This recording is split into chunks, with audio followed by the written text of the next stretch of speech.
upon our study today. Help us to see that group of saints who have gone before us, your people, those who have by faith lived according to your will and walked according to your ways. Help us to take comfort and encouragement from them and their example. In the name of Jesus, amen.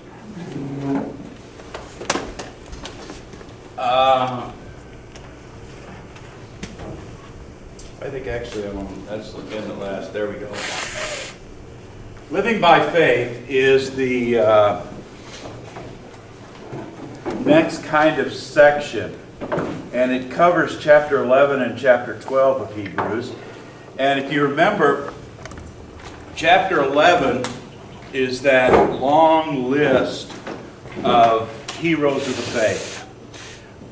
It starts out with a description of faith and then goes into this list of those who live by faith. And then there's a little interlude, and then we'll get a whole bunch more names. And then chapter 12 starts out with that great therefore. Since we are surrounded by such a cloud of witnesses, let us throw off everything that entangles and so forth. And so, these two chapters together give us a great example, great opportunity to both look at the Old Testament and what faith means in the lives of saints, as well as to be encouraged by it.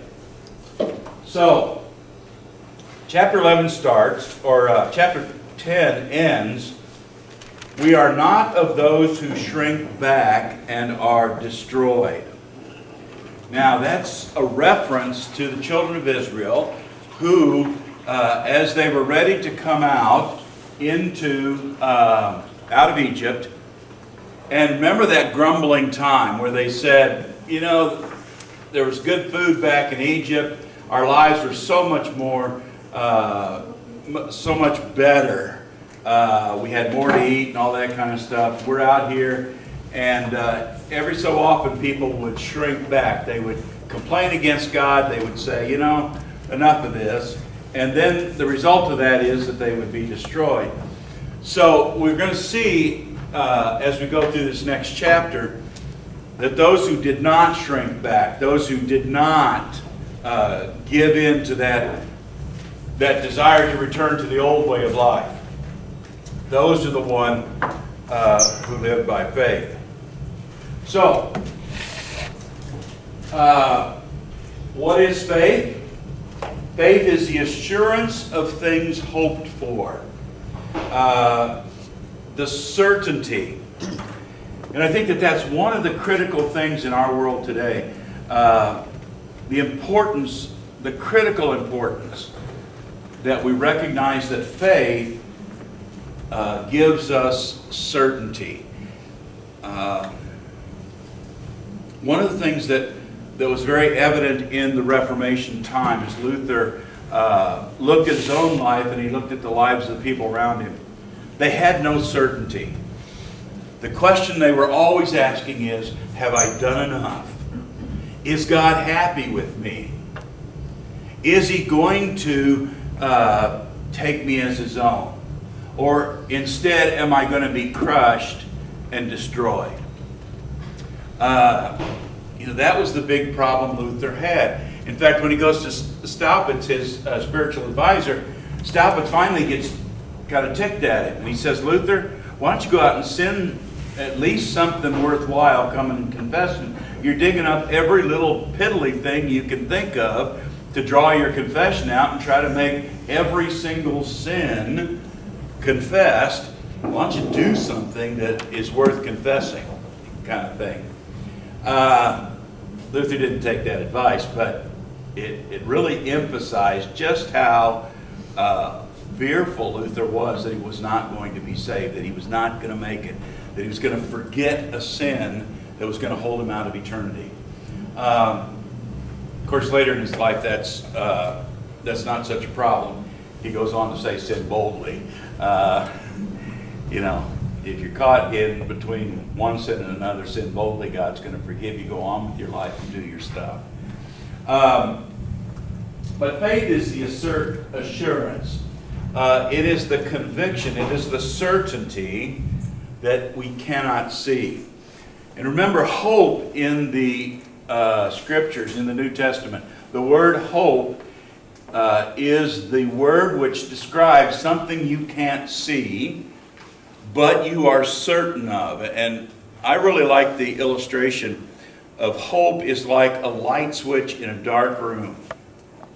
You know it's on the wall across the room. You can't see it. You know where it's at. You know what's going to happen. And you confidently walk across the dark room. You move your hand up the wall and the lights go on. The act of walking across the room and moving your hand up is hope in the New Testament. It's certain. You live by it. You just can't see it yet. And that's the picture of heaven. Hope for heaven is the certainty that it's coming, the absolute certainty that it's ours. And we just have to go through the portal of death to get there. And so that faith, that certainty now, is what the writer to the Hebrews goes to. Now, notice when he goes, he starts where? By faith we know what?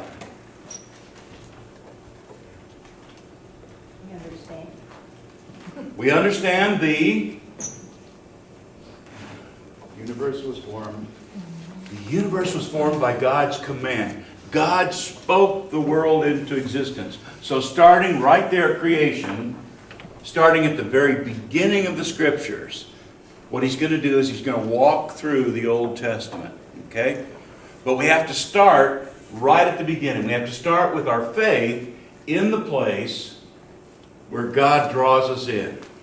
He made us, we are His. By His Word, by His command, by His spoken Word, all things come into existence. So, by faith we understand that the universe was formed at God's command, so that what is seen was not made out of what was visible. And then, where's the first example of faith? Abel. By faith, Abel offers the better sacrifice. Why was Abel's offering a better sacrifice? Remember from last week? First fruits. The best fruits. Partially, he gave the best. Blood. Blood was shed. Blood. It had blood. Okay? His sacrifice was the shedding of a lamb's blood. From the very beginning, what was sacrifice? Sacrifice was blood. Okay? Sacrifice was blood. The life, Leviticus tells us, is in the blood. The life, the forgiveness, the absolution was in the blood. In the sprinkling of blood on the sacrifice, in the blood of Christ on the altar, in the blood of the Lamb nailed to the cross. Okay? All of that is what we see. Abel offered a better sacrifice than Cain did. By faith, he was commended as a righteous man when God spoke well of his offerings. And by faith, he still speaks even though he is dead. How does Abel still speak to us?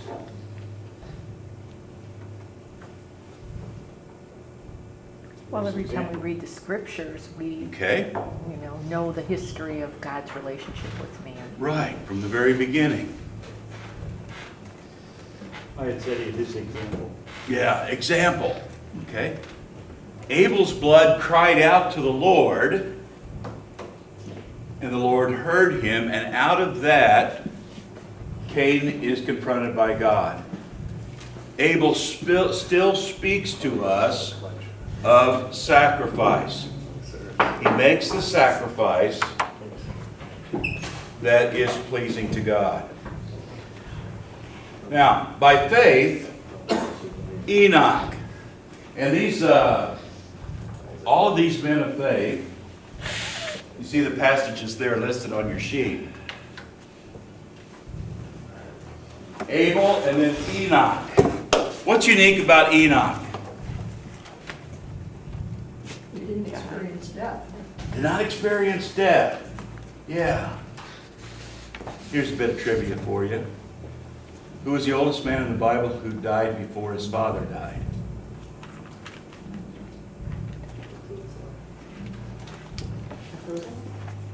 Methuselah. Methuselah, that's right. How could Methuselah at 900 years die before his father died?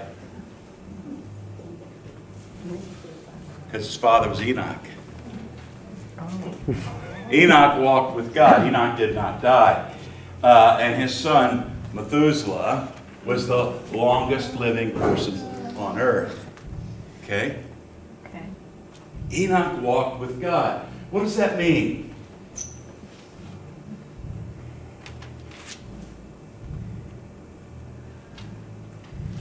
He was commended as one who pleased God. Notice that all of these going through are going to have these two things. They are commended for, and then there's the result of their faith. Each one of these heroes of the faith, Abraham's going to have a long list, but everybody's going to get one of those commendations and one of the result of that. Okay? He was commended as one who pleased God, and the result is that he walks with God. He did not have to experience death. Who's the next one? Noah. What did Noah do? Built the ark. You ever thought about that? He's in a desert.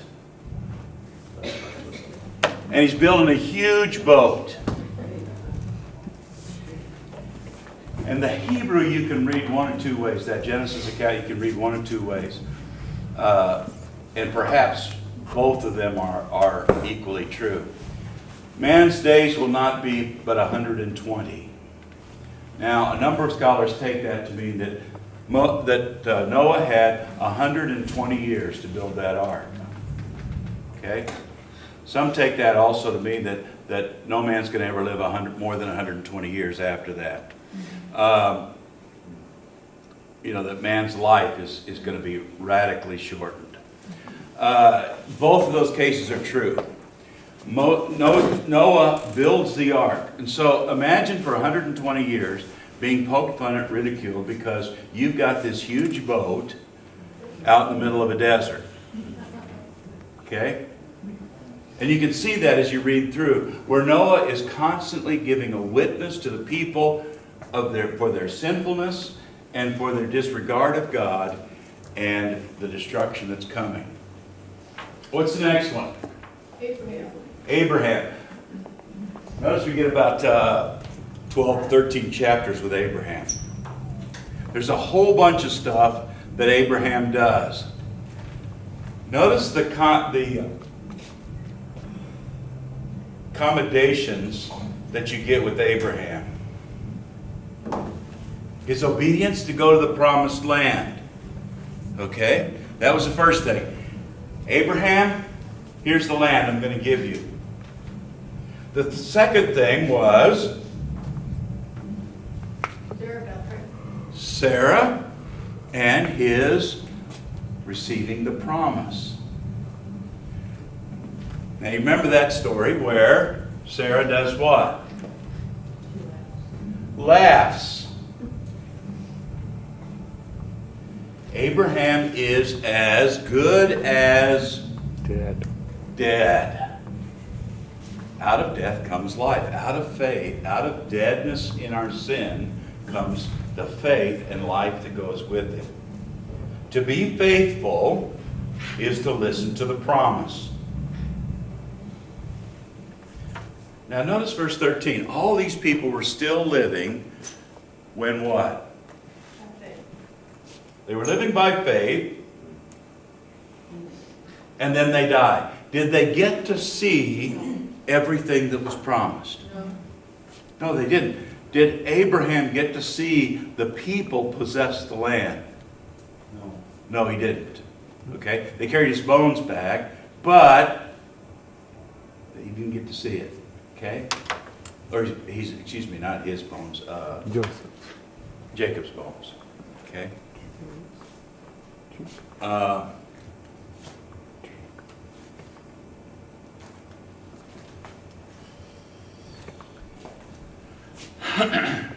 Where was I at?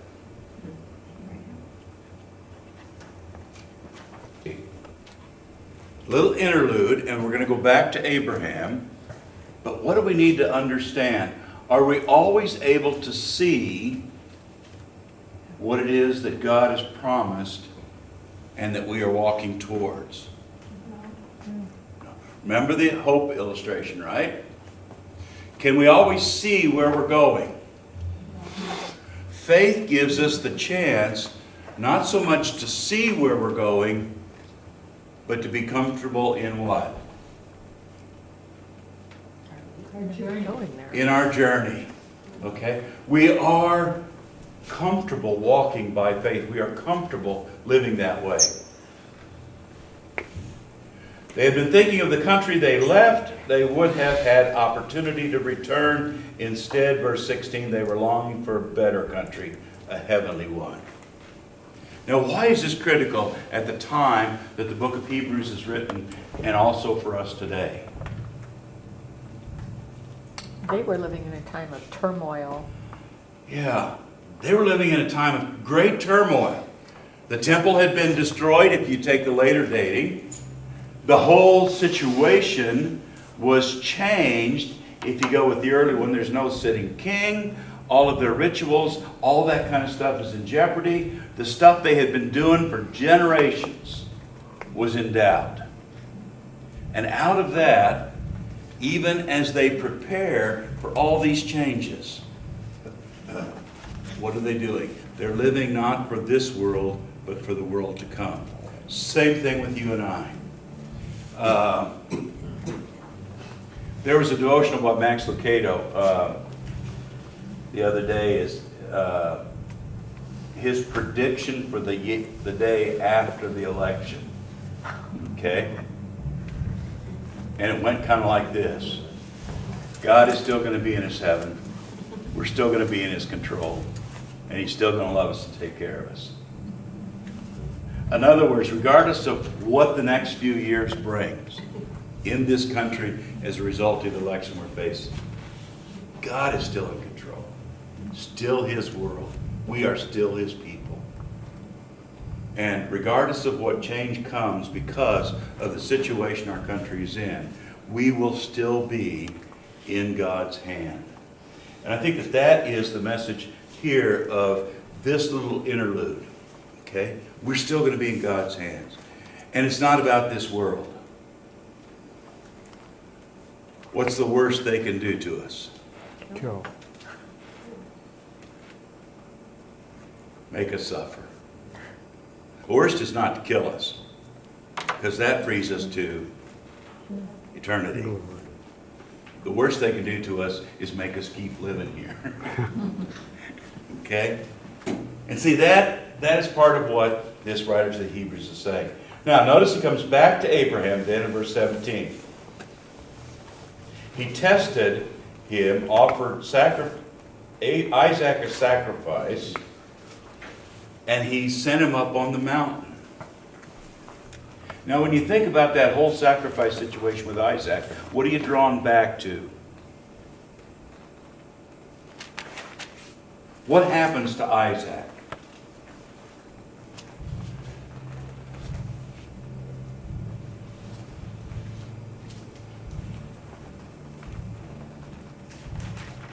He carried his wood up the cross, and he was laid, and God provided a lamb. Okay? Interesting parallels. And you see that brought up here, that through Isaac, your offspring will be reckoned. By faith, Isaac blessed Jacob and Esau. By faith, Jacob blessed each of Joseph's sons. By faith, Joseph, when he spoke about the Exodus as Israel, gave instructions about his bones. By faith, Moses' parents hid him. By faith, Moses, when he'd grown up, refused to be identified as Egyptian. By faith, the people passed through the Red Sea. By faith, the walls of Jericho fell. By faith, the prostitute Rahab. What do you notice about all these situations? What do they all have in common, starting from Jacob on down?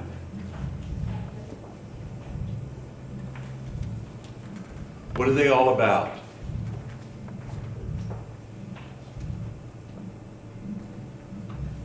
That time of taking God's people out of slavery into a promised land.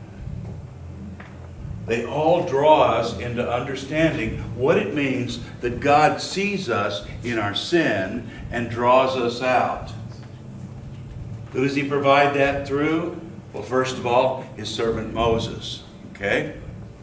Then he protects them while they go through the Red Sea, and while that Red Sea then destroys the armies of Pharaoh. He protects them and watches over them as they go through, as they take the land, possession of the land, and he protects and watches over them as they then inhabit that land. Now,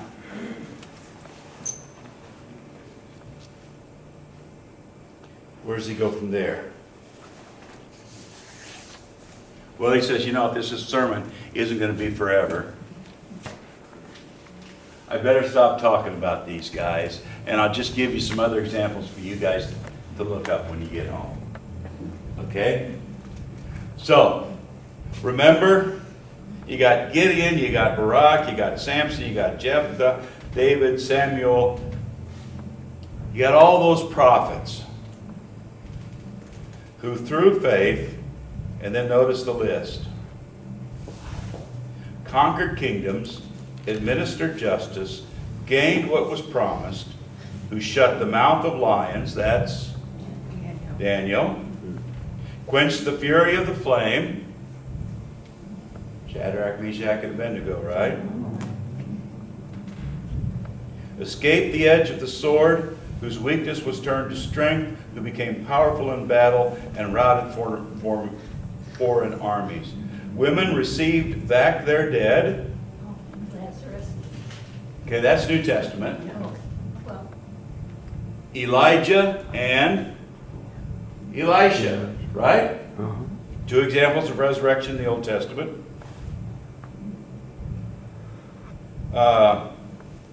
Others were tortured and refused to be released so that they might gain a better resurrection. Faced jeers and flogging while still others were chained and put in prison. They were stoned, they were sawed in half, they were put to death by the sword. They went about in sheepskins and goatskins, destitute, persecuted, and mistreated. The world was not worthy of them. Now, what does this tell us as Christians? Where do we go with this?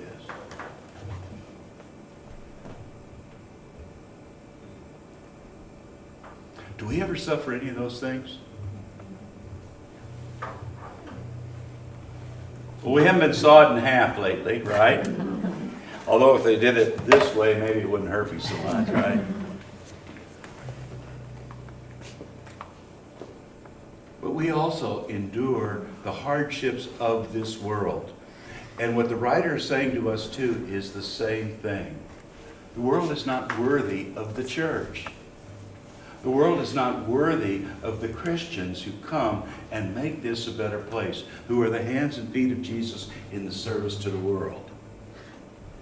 The world is not worthy of those who stand for their faith and speak the truth of God, even in the midst of all of the heartache of this world. The world will try to destroy us, but it cannot. And so we live within that confidence. They were all commended for their faith, yet none of them received what had been promised. God had planned something better for us so that only together with us would they be made perfect, would they be completed, would the fullness of their faith be evident to everyone else. Okay? So where do we go? We go to chapter 12. Therefore, Since we are surrounded by such a great cloud of witnesses, let us throw off everything that hinders and the sin that so easily entangles, and let us run with perseverance the race set before us. What are some of the things that entangle us?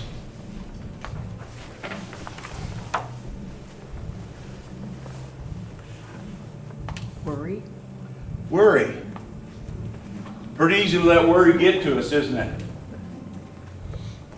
Cubs are down 3-1, right? It can cause a bit of worry, right?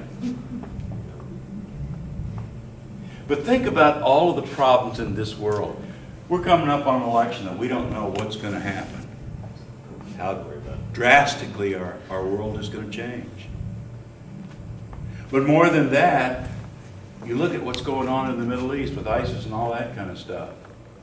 We could suddenly be in a catastrophic situation if one of those people over there get their hands on a bomb. Okay? Or if somebody in a submarine, nuclear submarine, suddenly goes crazy and comes crashing up to New York City and Washington, D.C. and shoots a nuclear weapon at us.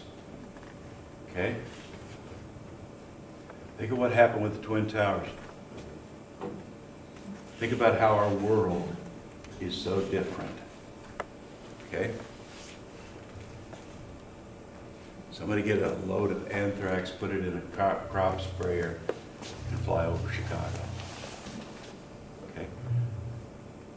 All of that, though, every bit of that, every bit of trouble that can come to us, only hinders us from the task before us. Worry only slows us down. You know, you think about some of the other sins that are part of our life. How they hold us back from the kind of certainty that God wants for us to live within. The sin that so easily entangles. Let us run with perseverance the race. Again, that same metaphor that Paul uses a lot of times in his epistles. Run with perseverance the race set before you. And how do you run? You keep your eyes fixed on Jesus. Jesus is the one who is going to transition them from the uncertainty of this world, the uncertainty of all the changes that are going on with the temple, with the priesthood, with sacrifice, all of that stuff. If you keep your eyes on Jesus, then all the changes that are going on in the church are all going to be okay.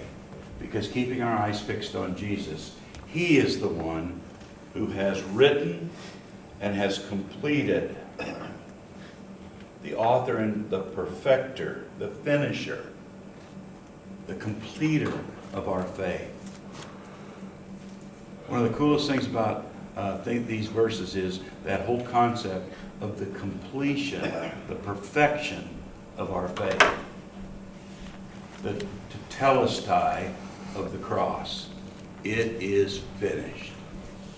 Okay? So, what can Jesus be for us? Not only is He the author and the perfecter, He can also be a great example of everything He went through to give us that faith.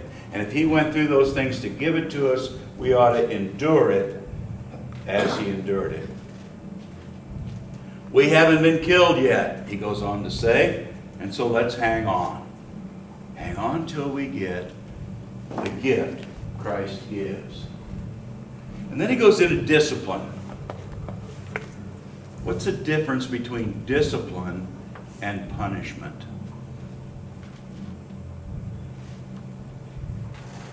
Discipline is more of a correction. Okay?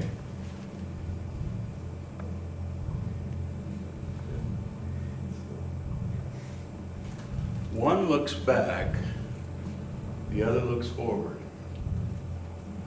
Punishment looks back at what was done. There is no intention of worrying about the future. It is all about the past.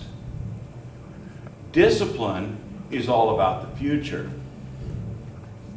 It may be brought about by an event, but the event no longer matters. The future is what matters. Discipline is what parents do so that the future is different from the past. The idea is going forward. Punishment is only looking back. And that's the point now that chapter 12 goes to. When we as Christians suffer, think of it not as punishment for our sin, but as discipline for our future.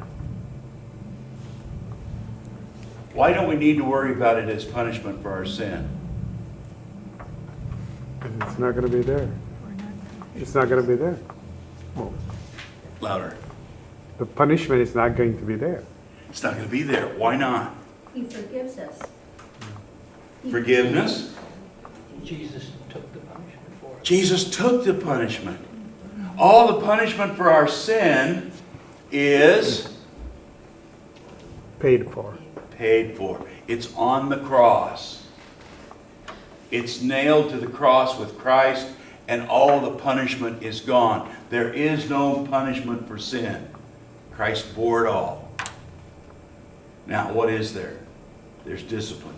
You see, it's not about the past. It's about the future. It's about God wanting us to live in a better way. Look at all the things that are going on. Don't forget the word of encouragement that addresses you as sons. My son, do not make light of the Lord's discipline. So what's that discipline all about? Well, we can take a look back at all the way through the Old Testament, and we can see what? We can see how God constantly disciplined his people. What's a good example of that time?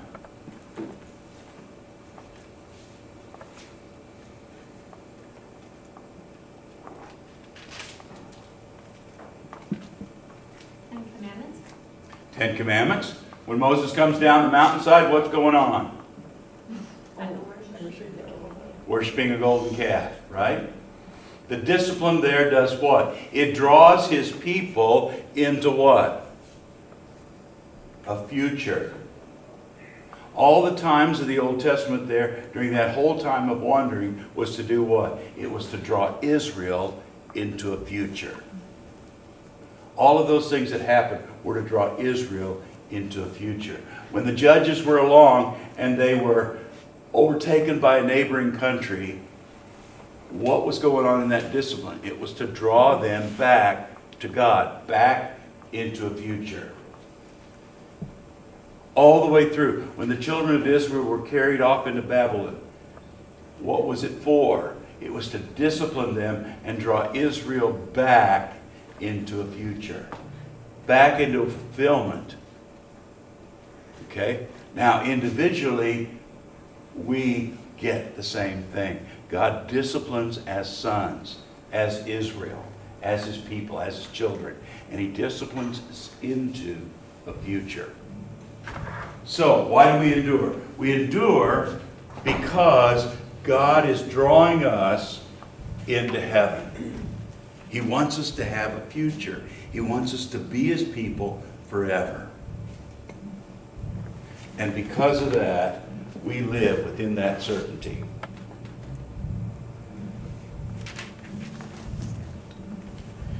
Looks like I got about 3 minutes. Not going to get through 13. Our God is a consuming fire. Where's that image come from? Burning wood. The burning wood. Burning bush, except it doesn't burn, doesn't consume anything.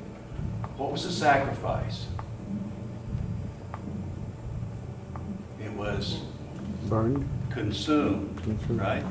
But where's the biggest picture in the Old Testament of a fire that consumes?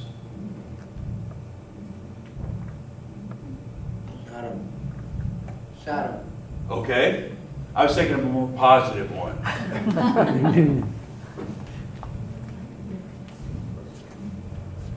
Elijah on Mount Carmel, right?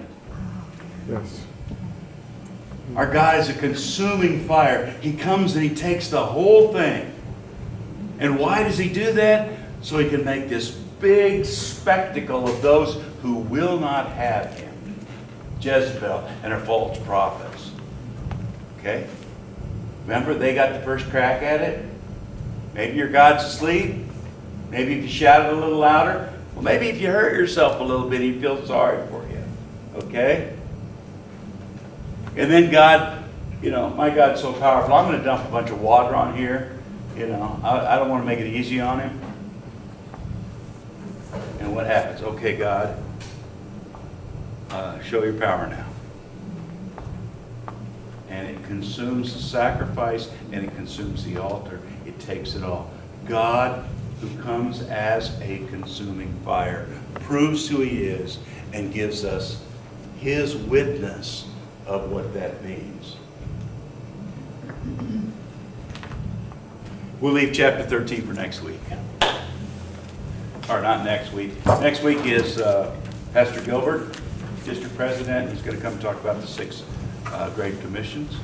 And then the week after that, I'll wrap this up and maybe talk a little bit about creeds and confessions. Let's pray. Heavenly Father, You are a consuming fire. You proved who You were to those who stood and watched Elijah. We watched Elijah call the conflict between the true God and the false God what it was.